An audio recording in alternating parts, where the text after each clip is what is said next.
দিগন্ত জুড়ে সারি সারি পরিযায়ী সারস, এক মনোরম দৃশ্য। কিন্তু পূর্ব ফ্রান্সের লেক ডুডারের আশপাশে সেই সুন্দর ছবিটি এখন আর নেই। বার্ড ফ্লুর এক ভয়াবহ প্রাদুর্ভাব হাজার হাজার পরিযায়ী সারসের জীবন কেড়ে নিয়েছে। গত ২০ অক্টোবর থেকে শুরু হওয়া এই মহামারীতে গ্র্যান্ড এস্ট অঞ্চলে প্রায় ৭ থেকে ১০,০০০ সারস মারা গেছে। ফরাসি জীববৈচিত্র্য দপ্তর ওএপি জানিয়েছে, শুধু লেক ডুডারের কাছেই ৫,০০০-এর বেশি মৃত সারস পাওয়া গেছে। এই এলাকায় প্রতি বছর প্রায় ১,০০,০০০ সারস আসে। তাই পরিস্থিতি খুবই গুরুতর। আমাদের এখানে বার্ড ফ্লুর একটি প্রাদুর্ভাব চলছে, যা প্রধানত সারস পাখিদের আক্রান্ত করছে।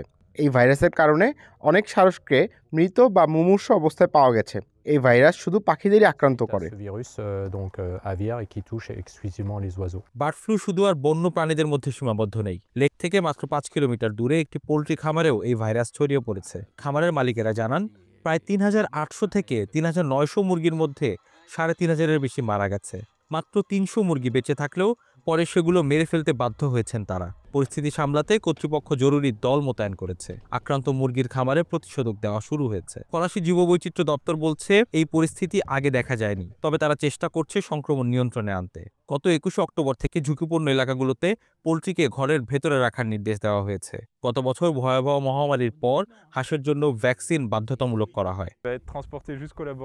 পাখিগুলোকে নিকটতম পশু চিকিৎসা সংক্রান্ত গবেষণাগারে নিয়ে যাওয়া হবে। নমুনা সংগ্রহ করে পরে একটি অনুমোদিত গবেষণাগারে পাঠানো হবে। এরপর সেই গবেষণাগারটি ভাইরাসটি বিশ্লেষণ করবে। এরপর নিশ্চিত করতে হবে যে ভাইরাসের সংক্রমণ এখনও রয়েছে কিনা। যদিও এখন সংক্রমণ কিছুটা কমেছে, কিন্তু জীববৈচিত্র্য দপ্তরের মতে নতুন পরিযায়ী পাখি এলে সংক্রমণ আবারও বাড়তে পারে। তাই কর্তৃপক্ষ সবাইকে সতর্ক থাকার পরামর্শ দিয়েছে। ফ্রান্সের এই ঘটনা আমাদের আবারও মনে করিয়ে দিল, পরিবেশের ভারসাম্য রক্ষায় আরও সচেতন হতে হবে।